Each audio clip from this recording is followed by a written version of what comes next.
Close your eyes and picture it. You're in the heart of Seville, Spain. The air is thick with the scent of orange blossoms and old wine.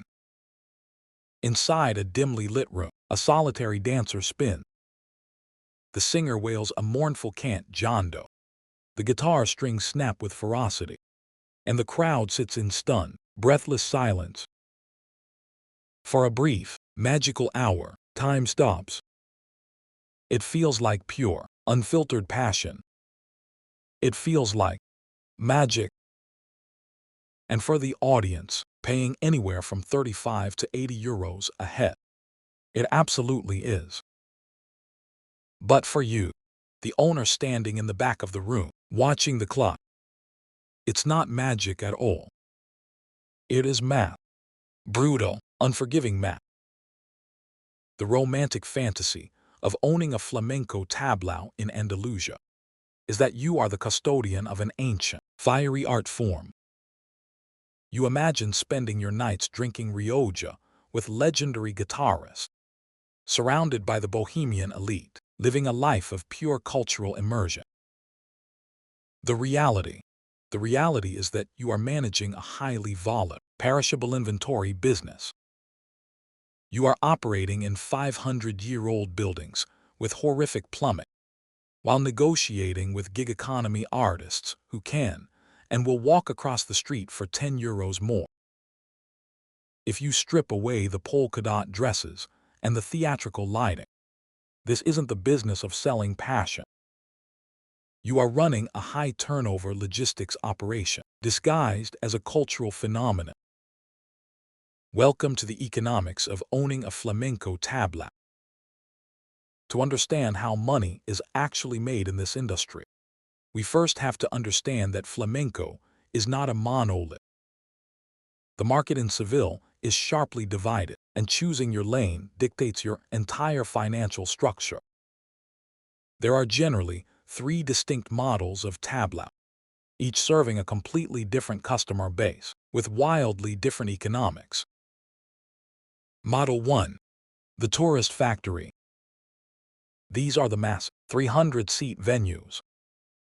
Their entire business model relies on volume and B2B partnerships. They don't survive on walk-ins. They survive on contracts with massive European and American tour operators, cruise lines, and bus companies. The strategy here is high throughput. They run 2 to 3 strictly timed, 90-minute shows a night. The ticket usually includes a mediocre, high-margin dinner. Think mass-produced paella and cheap sangria. The art is secondary to the logistics of moving 300 tourists in and out before the 9:30 p.m. seating. The margins on the food and beverage are astronomical, which subsidizes the massive overhead. Model 2. The Boutique Experience. These are the premium, intimate venues, usually seating between 50 and 100 people. They target the wealthy, independent traveler, the couple from New York or London, who read a boutique travel blog and want an authentic experience. Tickets here command a premium. There is no mass-produced dinner, just high-end Iberian ham, artisanal tapas, and expensive wine. The economics here depend heavily on yield management. Because you have limited seats, every empty chair is a crisis. You aren't paying for tour buses. You are paying heavily for premium digital marketing, SEO, and top-tier talent to justify the luxury price tag. Model 3. The Purist Peña. This is the closest thing to the romantic ideal, but it is an economic nightmare. These are small, local associations or tiny dive venues serving the hardcore aficionados and the locals. The ticket price is practically zero, maybe just a cover charge at the door. Revenue comes almost entirely from the bar. The talent plays for the love of the art or for a fraction of their normal rate. These venues operate on razor-thin margins. They don't make money. They survive. They are labors of love, constantly on the brink of eviction. So, you want to open a mid-sized, premium tablao in the historic center of Seville. You find an old, atmospheric building in the Barrio Santa Cruz. You sign the lease. You think your biggest expense will be marketing. You are wrong. The hidden costs of entry in this specific niche are staggering, and they will bleed you dry before the first guitar is even tuned. Hidden cost number 1. The acoustic fortress. You are operating in a historic European city center. The buildings are ancient, and the streets are narrow.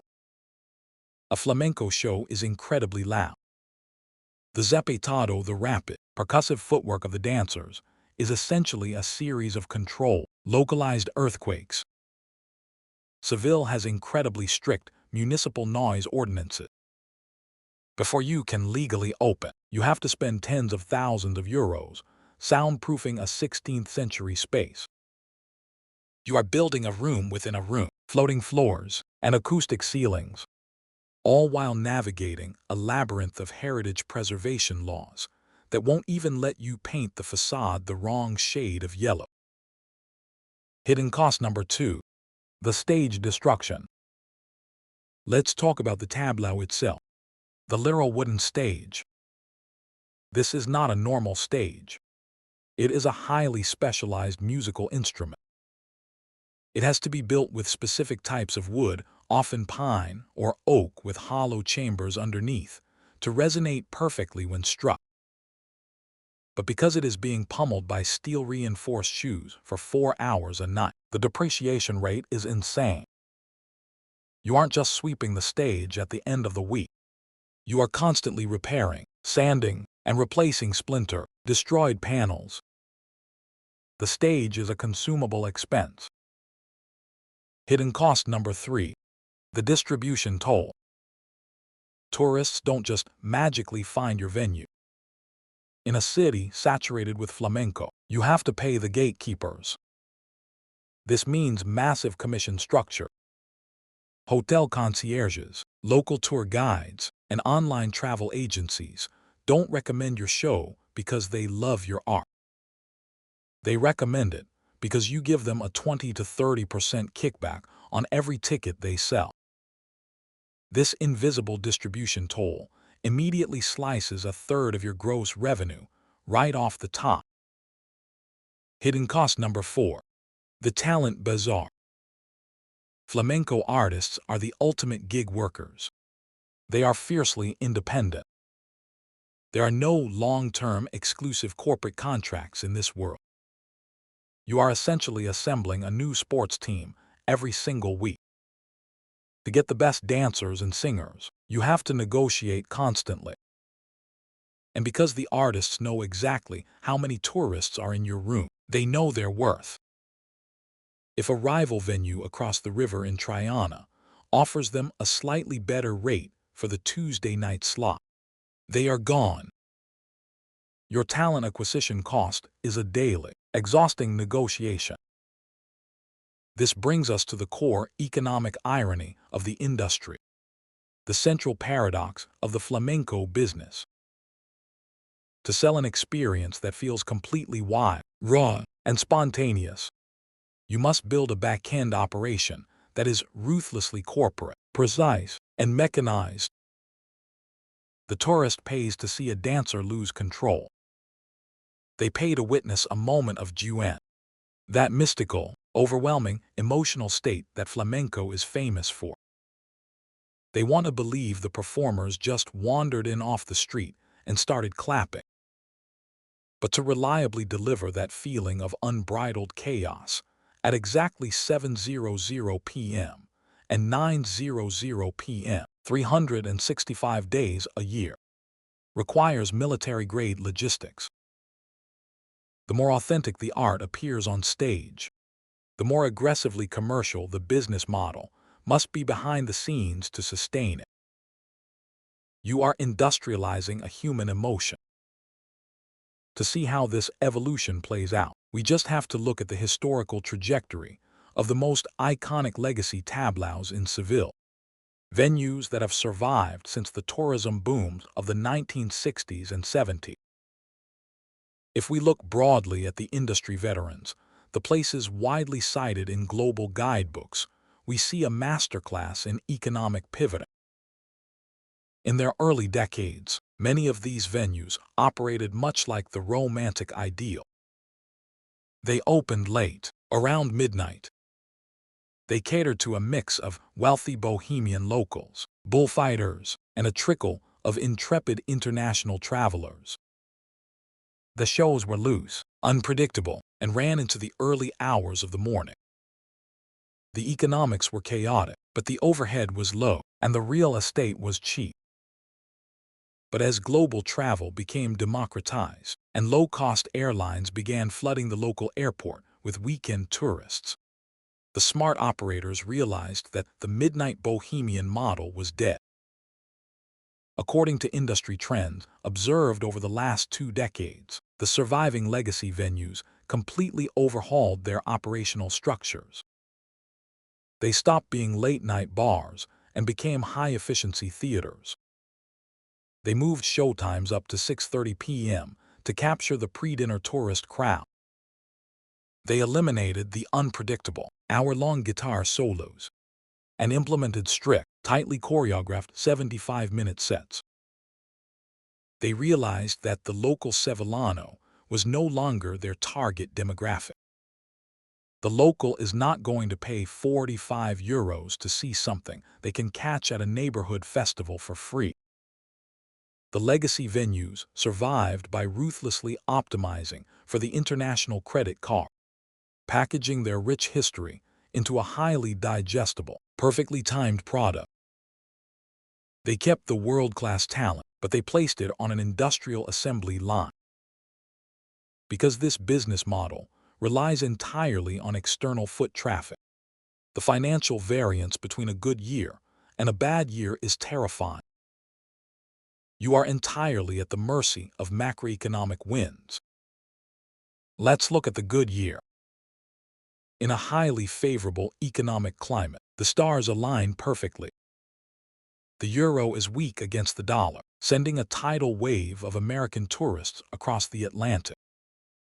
Low-cost carriers open new direct routes to the city. During the peak seasons of spring, especially around Semana Santa, and the Feria de Abril, your venue is booked out weeks in advance.